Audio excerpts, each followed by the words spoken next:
एक अनुशासित कार्यकर्ता होने के नाते 2 दिन बाद मैं भी आप सभी कार्यकर्ताओं के बीच आ रहा हूं। कर्नाटका की जनता के दर्शन करने के लिए आ रहा हूं। कर्नाटका की जनता के आशीर्वाद लेने के लिए आ रहा हूं। साथियों, बीते दिनों मैं सरकारी कार्यक्रमों के दौरान कर्नाटका में जहां भी गया, वहां की जनता ने हम सभी पर खूब आशीर्वाद बरसाया। आजकल चुनाव प्रचार के दौरान भी बीजेपी नेताओं पर, जो भी नेता वहां जाकर के आते हैं, जो बताते हैं, कर्नाटका के लोग अपना अपार स्नेह बरसा रहे हैं। हर छोटे मोटे कार्यकर्ता पर स्नेह बरसा रहे हैं। ये दिखाता है कि कर्नाटक की जनता का कितना विश्वास बीजेपी पर है। मैं आज कर्नाटका बीजेपी का भी अभिनंदन करूंगा कि उन्होंने इस बहुत बड़े कार्यक्रम का आयोजन किया और पूरी तरह संगठन की शक्ति का जोर लगाया। चुनाव की इस हलचल के बीच कार्यकर्ताओं से बात करके मुझे भी काफी कुछ सीखने को मिलेगा। आइए, मैं लंबा भाषण न करते हुए आप ही से संवाद करना चाहता हूं। मुझे पहला सवाल भेजा है, विरूपाक्षप्पा जी का है, वो शिवमोगा से हैं। उनका सवाल है, मैं अपना बूथ जीतकर अपनी पार्टी की जीत को और मजबूत करना चाहता हूं। कुछ बूथ हमेशा से दूसरी पार्टियों के किले गढ़ रहे हैं। ऐसे में अगले 10 दिन में क्या करें कि इस बार हमारी पार्टी ये बूथ जीत सके। विरूपाक्षप्पा जी, सबसे पहले तो मैं आपको बधाई देना चाहता हूं कि आप विजय के विश्वास से भरे हुए हैं। आप अपना बूथ जिताने के लिए इतने उत्सुक हैं और भी वहां जो आप कहते हैं कि औरों का गढ़ है, कार्यकर्ता का ये जज्बा, सभी का यही जज्बा बीजेपी को दूसरी पार्टियों से अलग बनाता है। आपको बूथ जीतना है तो सबसे पहले काम करिए।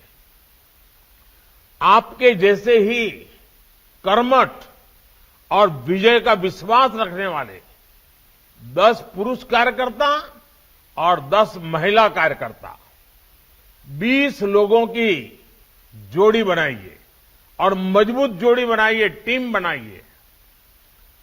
कर्नाटका के उज्जवल भविष्य के लिए, कर्नाटका के नौजवानों के उज्जवल भविष्य के लिए भाजपा की केंद्र सरकार हो या भाजपा की राज्य सरकार हो, ये मिलकर के कैसे काम कर रही है, इसकी सारी जानकारी आपके मोबाइल में होनी चाहिए, आपकी डायरी में होनी चाहिए और डायरी हमेशा साफ होनी चाहिए।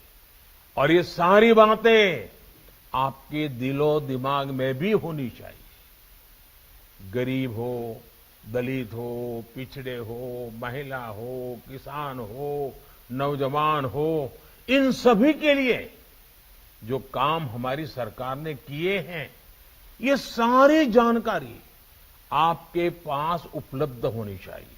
करोगे ना? इन जानकारियों के साथ साथ आप और आपका बनाया 10-10 लोगों का ग्रुप, यानी 2-2 लोगों की जोड़ी, एक पुरुष कार्यकर्ता, एक महिला करता, जब आपके बूथ के लोगों के पास जाएगा, परिवार के अंदर जाना चाहिए। वो बाहरी पैम्फलेट देकर के निकल जाते, ऐसा नहीं। घर में जाकर के एक पुरुष कार्यकर्ता, एक महिला करता, दोनों साथ जाए एक घर में जाकर के बैठे, बुजुर्ग लोग हैं तो उनको जरा प्रणाम कीजिए, बच्चों को प्यार कीजिए, परिचय पूछिए, घर में क्या करते हैं, कहाँ के हैं, कैसे करते हैं, क्या व्यवस्था, सारी बातें उनसे सुनिए। फिर कहिए कि देखिए हम तो भाजपा के कार्यकर्ता हैं, आप कुछ पूछना चाहते हैं क्या, आप कुछ कहना चाहते हैं क्या। फिर हम लारे जो काम है, सकारात्मक काम है, उनके साथ 1 to 1 बातें कीजिए। एक परिवार में आधा पौना घंटा 1 घंटा बिताइए, बहुत फायदा होगा। बूथ जीतने की शुरुआत तब होती है जब कार्यकर्ता बूथ से जुड़े परिवारों को जीत लेता है, उनके दिल को जीत लेता है। आप लोगों से जब बातें करेंगे, कई स्तर पर चर्चा कर सकते हैं। जैसे दुनिया के अनेक देशों में अर्थव्यवस्था की हालत खराब है, लेकिन हमने कैसे भारत की अर्थव्यवस्था को मजबूती से संभाले रखा है, लोग देख रहे हैं, लोगों को पता होता है। दुनिया के अनेक देश कोरोना से लड़ने में पस्त हो गए, लेकिन भारत ने सफलता से कोरोना से लड़ाई लड़ी है। आज देश गरीबी के खिलाफ लड़ रहा है, आज देश इंफ्रास्ट्रक्चर पर रिकॉर्ड निवेश कर रहा है, आज देश किसानों को किस तरह से लाखों करोड़ रुपए किसान सम्मान निधि के माध्यम से भेजकर उन्हें ब्याजखोरों से बचा रहा है। बीजेपी और दूसरी पार्टियों में सबसे बड़ा फर्क अप्रोच का है। बीजेपी आने वाले 25 साल में विकसित भारत के रोडमैप पर काम कर रहा है। आप देखें, हमारे जो विरोधी हैं उनका क्या एजेंडा है, उनका एजेंडा है सत्ता हथियाना। हमारा एजेंडा क्या है, 25 साल में देश को विकसित बनाना, गरीबी से मुक्त बनाना, नौजवानों के सामर्थ्य को सबसे आगे बढ़ाना। आने वाले 25 साल में कर्नाटका की विकास यात्रा को नेतृत्व देने के लिए बीजेपी एक युवा टीम का निर्माण कर रही है। हमारी कोशिश है कर्नाटका में बेंगलुरु जैसे अनेक ग्लोबल हब बन सके। भारत की स्टार्टअप क्रांति को कर्नाटका लीड करता रहे। आप अपने बूथ के फर्स्ट टाइम वोटर से भी जरूर मिलिए, उनका एक सम्मेलन भी कर सकते हैं, उनकी कोई स्पर्धा, साइकिल स्पर्धा जैसा कार्यक्रम भी बना सकते हैं। आप उन्हें भाजपा को वोट देने के लिए प्रेरित कीजिए। लंबे अरसे से कर्नाटक में बीजेपी का बड़ा जनाधार रहा है। आप पूर्ण बहुमत की स्थिर बीजेपी सरकार के लिए वोट मांगेंगे तो कर्नाटका की जनता जरूर आशीर्वाद देगी।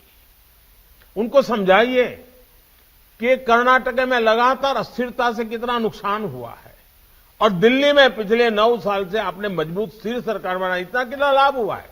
इस बार भी वहां पर मजबूत और स्थिर सरकार बनाइए। चलिए आइए, मैंने काफी लंबी बात कर ली शिवमोगा के हमारे साथियों से। अब दूसरा सवाल जो मुझे मिला है वो फकीरप्पा जिंदे जी का है। वो चित्रदुर्गा जिले से हैं और वो पूछते हैं, सर हम लोग हमेशा डबल इंजन सरकार की बात करते हैं, डबल इंजन सरकार की परिभाषा आपके लिए क्या है? डबल इंजन सरकार से कर्नाटका के विकास को क्या लाभ होगा? चलिए, फकीरप्पा जी ने बहुत ही अच्छा सवाल पूछा है, डबल इंजन सरकार के संबंध में पूछा है और उसका सीधा और साधारण मतलब है विकास की डबल रफ्तार। बीते 9 वर्षों का देश का अनुभव रहा है कि जहां जहां बीजेपी की डबल इंजन सरकार है, वहां वहां गरीब कल्याण की योजनाएं तेजी से जमीन पर उतरी है। हर घर जल योजना में कर्नाटका देश के अग्रणी राज्यों में है, क्योंकि यहां भी भाजपा सरकार है, वहां भी भाजपा सरकार है। इसलिए संभव हो पा रहा है क्योंकि यहां डबल इंजन सरकार है। आपको मैं बताऊं, जो राज्यों में भाजपा सरकार नहीं है, लोकतंत्र में स्वाभाविक है, लेकिन करते क्या है, केंद्र सरकार की कोई भी योजना उनके यहां सफल ना हो, उनको डर लगता है कि अगर सफल हो गई तो मोदी का जय जयकार हो जाएगा। कुछ लोग तो योजना से जुड़ते ही नहीं है। कुछ राज्य ऐसे हैं, वो योजना का नाम बदल देते हैं, स्टिकर नया लगा देते हैं। देश में एक बात आप हैरान हो जाएंगे, गरीबों को अनाज देने के लिए one nation one ration card supreme court को हुक्म करना पड़ा। क्यों? क्योंकि डबल इंजन सरकार उस राज्य में नहीं थी। देखिए, पीएम किसान सम्मान निधि में यहां कर्नाटका सरकार 4,000 रुपये अपनी तरफ से भी जोड़ रही है, भारत सरकार 6,000 रुपये दे रही है, राज्य सरकार 4,000 रुपये, दोनों भाजपा की सरकार। किसान को क्या मिल रहा है? 10,000 रुपये मिल रहा है। तो हुआ नहीं डबल लाभ। आप देख रहे हैं कि बीते 9 वर्षों में भारत दुनिया भर के निवेशकों के लिए महत्वपूर्ण केंद्र बना है। रिकॉर्ड निवेश भारत में हो रहा है। डबल इंजन सरकार के कारण इसका बहुत बड़ा लाभ कर्नाटका को मिला है। अगर यहां ऐसी सरकार आएगी जो बात बात पर केंद्र सरकार से लड़ती रहेगी, योजनाओं को रोकती रहेगी, जनता जनार्दन का जो भी हो जाए उनकी राजनीति चलते रही, अगर यही हुआ तो सारे इंफ्रास्ट्रक्चर के प्रोजेक्ट्स को वो लटकाती रहेगी। हम रोड बना चाहेंगे, वो जमीन संपादन का काम ही धीरे धीरे करेंगे। तो कैसे निवेश आएगा? निवेश नहीं आएगा तो कर्नाटका में नए रोजगार कैसे बन पाएंगे? यानी डबल इंजन की सरकार का न रहने पर जनता पर डबल मार पड़ती है। और आप देखिए, आप सामान्य नागरिक से बात करते ये भी बता सकते हैं कि देखो भाई, ट्रैक्टर है, हम बहुत बढ़िया काम करता है, लेकिन ट्रैक्टर का एक पहिया आप मारुति कार का लगा दें तो बताइए वो ट्रैक्टर चलेगा क्या? किसी के काम आएगा क्या? वो खुद ही अपनी उसमें बर्बादी करेगा कि नहीं करेगा? जैसे एक ही प्रकार की व्यवस्था गति तेज देती है, वैसे ही डबल इंजन की सरकार गति तेज देती है। छोटी छोटी बातें लोगों के साथ बैठ करके समझाइए, मतदाताओं के साथ चर्चा करके बताना चाहिए और बूथ लेवल पे बताना चाहिए। लंबे लंबे बड़े भाषण करने की जिम्मेवारी जिसकी है वो करेंगे। हम कार्यकर्ताओं को तो बूथ को ही जीतना है और बूथ पर ही हमारी शक्ति हमें लगानी है। तब डबल इंजन सरकार का असली मतलब समाज लोगों को आ जाएगा। साथियों, जब भी भाजपा को सेवा करने का मौका मिलता है तो विकास की स्पीड और स्केल दोनों बढ़ जाती है। अब जैसे कुछ पार्टियां कह सकती हैं कि वो जब सत्ता में थी तो वो भी आवास से जुड़ी योजनाएं चलाती थी, तो ऐसे में भाजपा अगर आवास से जुड़ी योजना चला रही है तो उसमें नया क्या है बोलते हैं? इसका ही उत्तर है स्पीड और स्केल, सोच और अप्रोच। अब मैं आपको बताता हूं कि आवास योजनाओं में हमने क्या बदलाव किए। मैं ये छोटी छोटी बातें इसलिए बताता हूं कि आप कार्यकर्ताओं को मतदाताओं के बीच जाकर के बताने में सुविधा हो जाएगी। 2014 से पहले की योजनाओं में एक घर बनने में 300 दिन लगते थे। अब हमारी योजना में 100 दिन से भी कम समय में घर बन जाते हैं। पहले घर का आकार 20 वर्ग मीटर होता था, अब घर का आकार 25 वर्ग मीटर होता है। पहले की योजना में एक घर को 70-75 हजार रुपए की मदद दी जाती थी। अब यह मदद 1,30,000 रुपए यानी करीब करीब डबल कर दी गई है। इससे भी बड़ी बात यह है कि ये पैसे अब सीधे लाभार्थी के बैंक अकाउंट में भेजे जाते हैं। कोई बिचौलिया नहीं, कोई कट की कंपनी नहीं।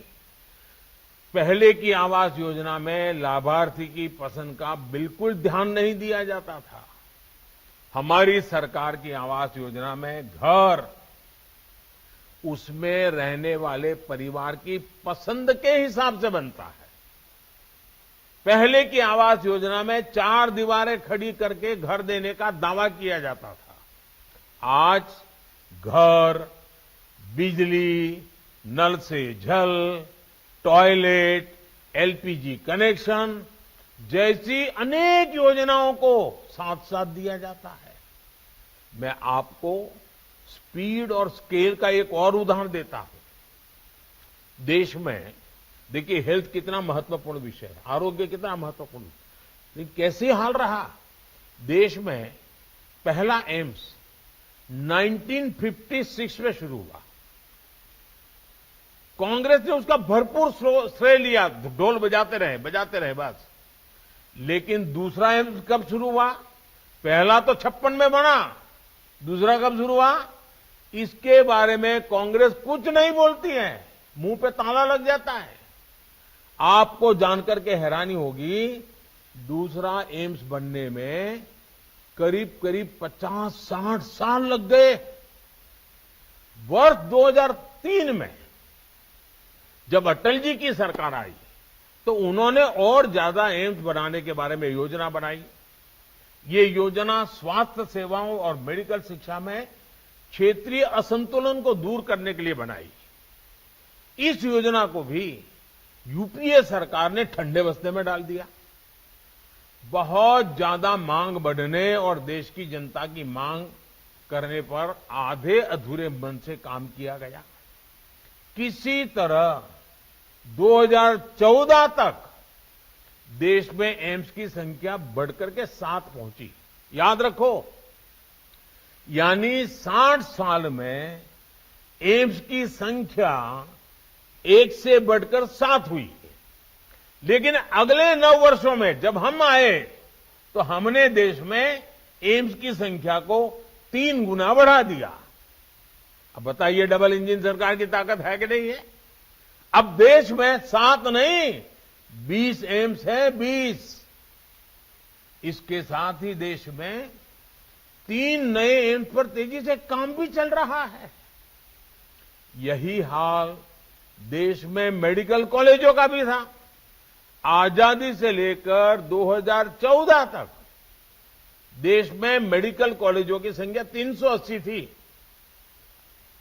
400 से भी कम। हमें आने के बाद पिछले 9 साल में देश में मेडिकल कॉलेजों की संख्या 600 से भी ज्यादा हो चुकी है। भ्रष्टाचार के खिलाफ लड़ाई में भी पहले और अब में बहुत बड़ा फर्क है। कांग्रेस ने भ्रष्टाचार मिटाने में कोई रुचि नहीं दिखाई, क्योंकि वो खुद ही भ्रष्टाचार का सबसे बड़ा स्रोत रही है। वर्ष 2014 के बाद करप्शन से लड़ाई में कितना तेजी आई है, ये पूरा देश देख रहा है। जनधन, आधार और मोबाइल का जो त्रिशूल है ना, इस त्रिशूल ने भ्रष्टाचार पर बहुत बड़ा वार किया है। डायरेक्ट बेनिफिट ट्रांसफर ने देश के 2,75,000 करोड़ रुपए, याद रखिए 2.25 लाख करोड़ रुपए जो चोरी होते थे, गलत हाथों में चले जाते थे, भ्रष्टाचार होता था, वो पैसे बचा लिए गए जो आज गरीबों के, देश के युवाओं के काम आ रहे हैं। ये जनता के वो पैसे हैं जो बिचौलियों की जेब में चला जाया करते थे। हमने गवर्नेंस के हर क्षेत्र में स्केल, स्पीड, सोच और अप्रोच में आमूल चूल बदलाव किया है। आइए अब देखते हैं, दो साथियों से बात हुई, अब तीसरा सवाल लेते हैं। सवाल मुझे चंद्रशेखर जी का है और चंद्रशेखर जी विजयनगर से हैं। उनका सवाल है कि आपने, ये मुझे पूछ रहे हैं, आपने हमेशा से कहा कि कर्नाटका रामदूत हनुमान की नगरी है और संस्कृति से भरे प्रदेश का देश है और विकास, देश के विकास में ये बहुत बड़ा योगदान देने वाला प्रदेश है। कर्नाटका की सॉफ्ट पावर में आप कितनी संभावनाएं देखते हैं? अगर मुझे एक वाक्य में कहना है चंद्रशेखर जी, तो मैं यही कहूंगा, मैं बहुत ही संभावनाएं देखता हूं। और इस अर्थ में आपका सवाल भी बहुत महत्वपूर्ण लगता है। देखिए, भाषा, संस्कृति, साहित्य और इतिहास की गौरवशाली धरोहरों में कर्नाटका बहुत समृद्ध है। आप वहां रहने वालों का ध्यान जितना जाता होगा, हम बाहर से जब आते हैं ना, हम तो अभिभूत हो जाते हैं। कर्नाटका की दो बातें मुझे हमेशा से अपनी ओर खींचती है। आध्यात्मिकता में कर्नाटका कोई मुकाबला नहीं और यहां पर आध्यात्मिकता लोगों को एक साथ लाकर सामाजिक जागरूकता की तरफ जाने को प्रेरित करती है। यहां अध्यात्म और सामाजिक उत्थान दोनों साथ साथ चलते हैं। चाहे वो कनकदास जी की भक्ति हो या फिर शिव शरण के वचन हो, कर्नाटका के लोग भक्ति की शक्ति का उपयोग समाज के निर्माण में लगाते हैं, भविष्य के निर्माण में लगाते हैं। दूसरी बात यह कि कर्नाटका के लोग समय के साथ और कई बार तो समय से भी आगे चलते हैं। आधुनिकता के साथ चलकर भी कर्नाटका के लोग अपने साहित्य, अपनी भाषा से जुड़े रहते हैं। यहां के युवा कोडिंग भी करते हैं और कुवेम्पू जी की कविता भी पढ़ते सुनते हैं। आज भी कर्नाटका के युवाओं में कन्नड़ा साहित्य पढ़ने की संस्कृति जीवित है। कर्नाटका अपने गौरवशाली अतीत के प्रति सजग है और कर्नाटका देश के भविष्य को गढ़ने में पूरी तरह जुटा हुआ है। मेरा और कर्नाटका का नाता भी पुराना है। कर्नाटका के लोगों के स्नेह को मैं दशकों से महसूस कर रहा हूं। मुझे दशकों से आशीर्वाद मिलते रहे। ये तब का स्नेह है जब मैं किसी पद पर नहीं था और यहां पार्टी के काम के लिए एक साधारण कार्यकर्ता के रूप में आया करता था। इतना ही नहीं, इसके भी पहले जब मैं राजनीति में भी नहीं था, श्रद्धेय यादवराव जी जोशी के चरणों में आकर के बैठने का मुझे सौभाग्य मिलता था। उस दिन से मेरा जो कर्नाटका और कर्नाटका के लोगों के साथ जो मेरा नाता जुड़ा, वो लगातार वो और मजबूत होता जा रहा है। इसलिए ही अक्सर मैंने मन की बात कार्यक्रम में कर्नाटका की संस्कृति की बात की है। ये शब्द समझ आ गया है। देखिए, हमारे देश में कुछ राजनीतिक दलों ने राजनीति को सिर्फ सत्ता और भ्रष्टाचार का साधन बना दिया। इसको हासिल करने के लिए वो साम, दाम, दंड, भेद हर तरह का तरीका अपना रहे हैं। इन राजनीतिक दलों को देश के भविष्य की आने वाली पीढ़ियों की, मेरे कर्नाटका के बच्चों की, मेरे कर्नाटका के नौजवानों की, मेरे कर्नाटका की नौजवान बेटियों की, उनको कोई चिंता नहीं है।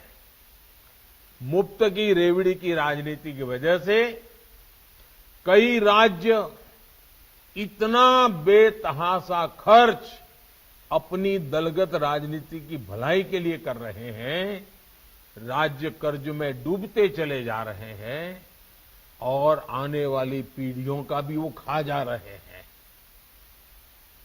देश ऐसे नहीं चलता, सरकार ऐसे नहीं चलती।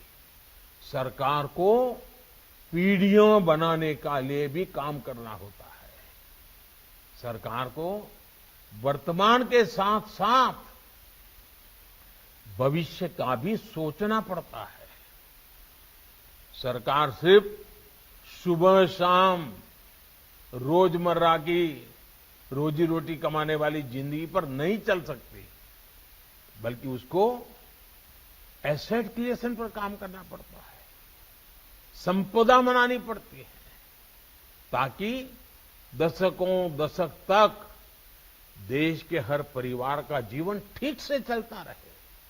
इसलिए बीजेपी शॉर्टकट नहीं, बल्कि विकसित भारत के निर्माण के लिए काम कर रही है।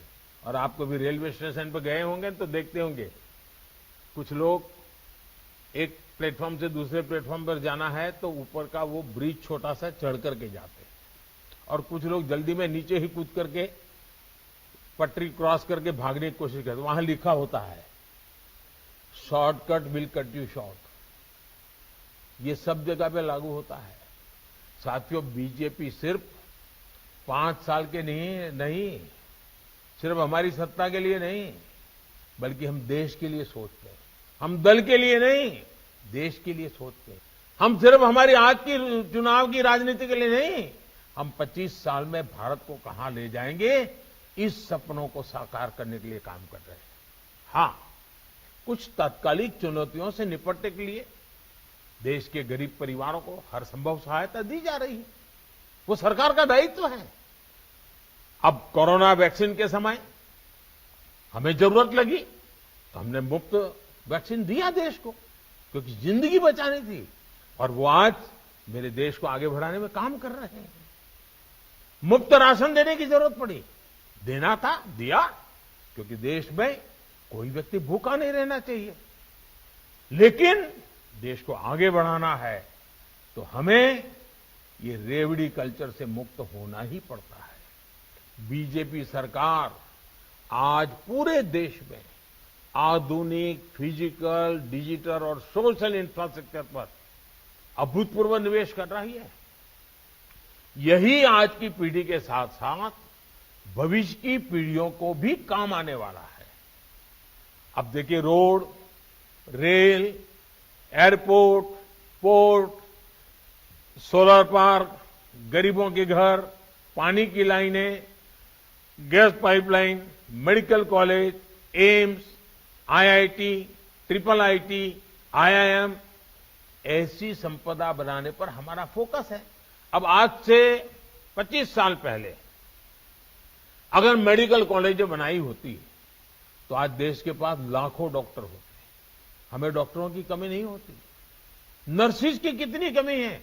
अगर आज से 20, 25, 30 साल पहले आवश्यकता के अनुसार नर्सिस की कॉलेज बन गई होती तो आज देश में बच्चियों को अपना भविष्य बनाने के लिए कितना काम आता था। लेकिन उन्होंने उस समय की राजनीति की, भविष्य का सोचा नहीं। अब आज हम कितना ही दौड़ लगाएं, लेकिन जो 25 साल बर्बाद हो गए वो तो हो गए। और इसलिए मेरी नौजवानों से खास विनती है कि जो रेवड़ी बांटने वाले आपको मूर्ख बनाने की कोशिश करते हैं ना, आप अपने उज्जवल भविष्य, अपने संतानों के भविष्य के लिए सोचिए। और मैं पक्का कहता हूं, जिस दिशा में हम चल रहे हैं, जिन मजबूती पर चल रहे हैं, इसका लाभ कर्नाटक को भी मिल रहा है। अब फॉरेन डायरेक्ट इन्वेस्टमेंट की बात करें, एफडीआई की, और मेरी तो एफडीआई की दूसरी भी व्याख्या है। एफडीआई की एक पॉपुलर व्याख्या है फॉरेन डायरेक्ट इन्वेस्टमेंट, और मेरी एक और व्याख्या है first develop India, FDI, first develop India. अब देखिए कांग्रेस के शासनकाल में एफडीआई का क्या हाल आता है। 1 लाख करोड़ रुपए का निवेश आया, जबकि बीजेपी के 4 साल में 4 लाख करोड़ रुपए से ज्यादा निवेश आया है। कांग्रेस की झूठ की रेवड़ियों का पर्दाफाश करने के लिए आपको कांग्रेस शासित दूसरे राज्यों की सच्चाई भी लोगों को बतानी होगी, और आपको ये सारा नेट पर देखोगे तो मिल जाएगा, आंकड़ों के साथ मिल जाएगा। हिमाचल के लोग, अभी चुनाव हुआ है ना, 1 साल हो गया, हिमाचल के लोग आज तक कांग्रेस की गारंटी पूरी होने का इंतजार कर रहे हैं। वादे किया कुछ नहीं। राजस्थान के लोग भी कांग्रेस की गारंटी पर आज आंदोलन कर रहे। भाई क्या हुआ, सरकार का 4 साल बीत चुका, अभी तक गारंटी ही रह गई।